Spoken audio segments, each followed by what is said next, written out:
ఎండుమిరపకాయలు, జీడిపప్పు, శనగపప్పు, నువ్వులు, పల్లీలు, ధనియాలు, జీలకర్ర, వెల్లుల్లి కొలతల ప్రకారం 2 స్పూన్ల ప్రకారం వేసుకొని బాగా దోరగా వేయించుకోవాలి. కాకరకాయలను బాగా కడిగి ఇలా చక్రాల్లా కట్ చేసుకొని మధ్యలో ఉన్న పిక్కలను ఈ విధంగా తీసేయాలి. కొద్దిగా ఆయిల్ వేసుకొని కాస్తంత ఉప్పు, కొద్దిగా పసుపు వేసి లైట్ బాయిల్ చేసుకోవాలి. చూడండి, ఈ విధంగా బాయిల్ చేసుకోవాలి. ఇలా బాయిల్ చేస్తే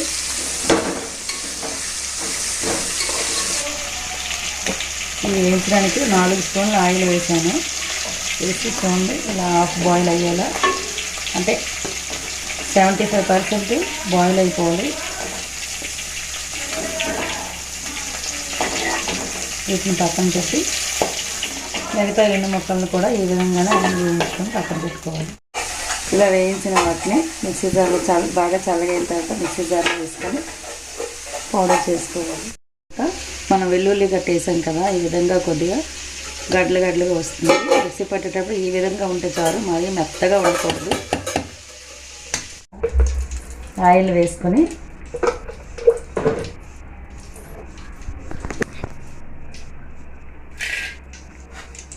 ఓ స్పూన్ పోపు దినుసులు, కాస్త జీలకర్ర,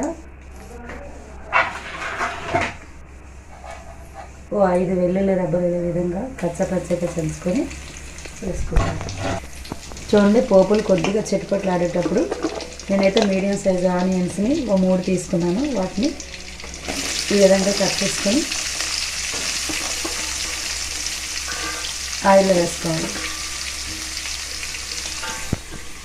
కొద్దిగా కరివేపాకు, సారీ ఫ్రెండ్స్, నేను మిక్సీ పెట్టిన పౌడర్లోనే కాస్త కరివేపాకు వేసాను, మీకు చెప్పడం మర్చిపోయాను.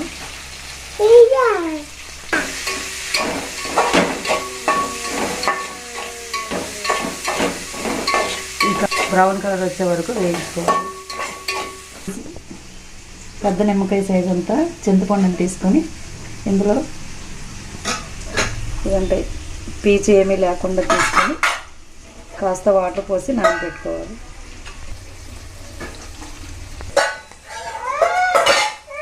మీడియం సైజు టమాటాలు 4 తీసుకున్నాను నేను. ఈ విధంగా చిన్న ముక్కలుగా కట్ చేసుకొని ఆనియన్స్ ఈ విధంగా వేగిన తర్వాత ఇందులో ఈ టమాటాలను కూడా వేసి బాగా వేయించాలి. ఈ విధంగా మగ్గిన తర్వాత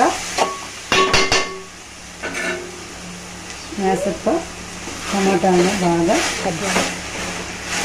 ఈ విధంగా టమాటాలను ఆనియన్స్ను స్మాష్ చేసుకోవాలి. ఈ విధంగా స్మాష్ చేసిన తర్వాత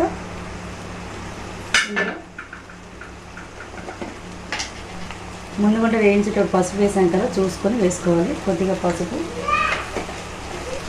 రుచికి సరిపడా సాల్ట్, మనం పౌడర్లో మిరపకాయలు వేసాం కదా, చూసుకొని వేసుకోవాలి.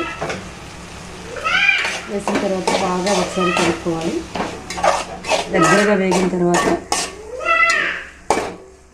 మనం తయారు చేసి పెట్టుకున్న పౌడర్ కూడా ఇందులో వేసి ఓ 5 మినిట్స్ ఈ విధంగా వేయించుకోవాలి. ఈ విధంగా మొత్తం వేగిన తర్వాత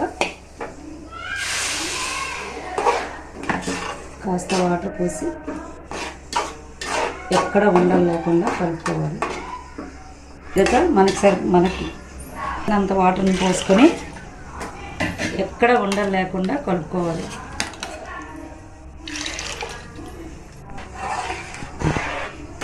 చూడండి, ఎక్కడ ఉండలు లేకుండా చక్కగా కలుపుకొని ముందుగుండా మనం వేయించి పెట్టుకున్న కాకరకాయ ముక్కలను ఇందులో వేసి మనం ముందుగుండా వేయించి పెట్టుకున్న కాకరకాయ ముక్కలను ఇందులో వేసి చక్కగా కలిపి ఓ 10 నిమిషాల పాటు ఉడికించుకోవాలి. మూత తీసి చూస్తే ఈ విధంగా ఉడుకుతుంది.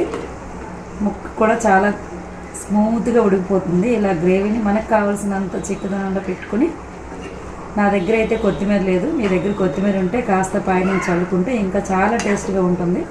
మీ ఇంట్లో వాళ్ళు ఎవరైనా సరే కాకరకాయ చేదుగా ఉంటుంది మేము తినము అనేవాదానికి ఈ విధంగా ఒకసారి ట్రై చేసి పెట్టండి. చాలా ఇష్టంగా తింటారు. మా ఇంట్లో అయితే మా బ్రదర్ వాళ్ళ మిస్సెస్కి ఈ విధంగా వండి పెడితే చాలా ఇష్టం. ఆమె కోసమే ఇది వండుతున్నాను ఈరోజు. ఈ వీడియో కనుక మీకు నచ్చినట్లయితే లైక్ చేయండి, షేర్ చేయండి, సబ్స్క్రైబ్ చేయండి. Thank you for watching.